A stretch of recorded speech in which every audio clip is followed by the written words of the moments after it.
আজ ছেদ চিহ্ন পাংচুয়েশন সেটা নিয়ে আলোচনা করি। আমরা ছোটোবেলা থেকে অনেক রকমের পাংচুয়েশন ছেদ দেখে এসেছি, কিন্তু তাদের যে আলাদা আলাদা নাম হয় সেটা আরও বিস্তৃতভাবে জানব। আমরা যখন কোনো গদ্য বা পদ্য পড়ি তখন সেটা এক নাগাড়ে পড়া সম্ভব হয় না।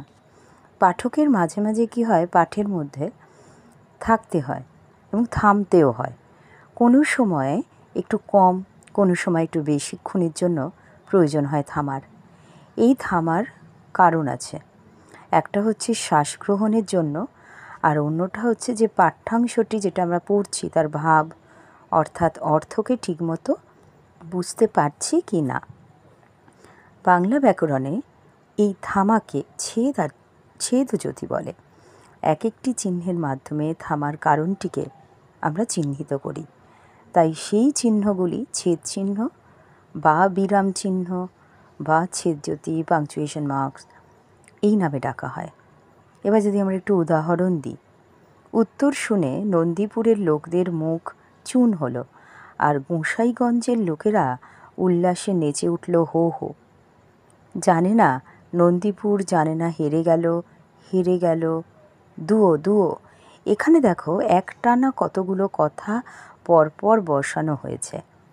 একটানা এতগুলো কথা উচ্চারণ করা কষ্টকর, তাই কথাগুলোর মধ্যে মধ্যে একটু থামার দরকার হয় শ্বাস গ্রহণের জন্য।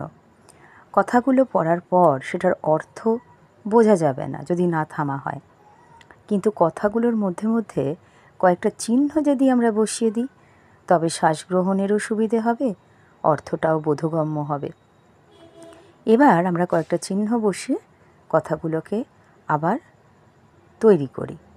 উত্তর শুনে নন্দীপুরের লোকদের মুখ চুন হলো, কমা, আর গোঁসাইগঞ্জের লোকেরা উল্লাসে নেচে উঠল। এবারটা হাইফেন।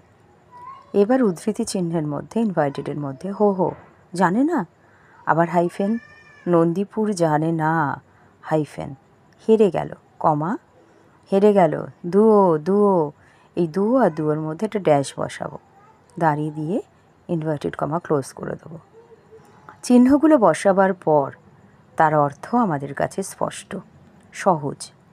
এই কারণেই লেখায় বিরাম চিহ্ন বসানোটা দরকার।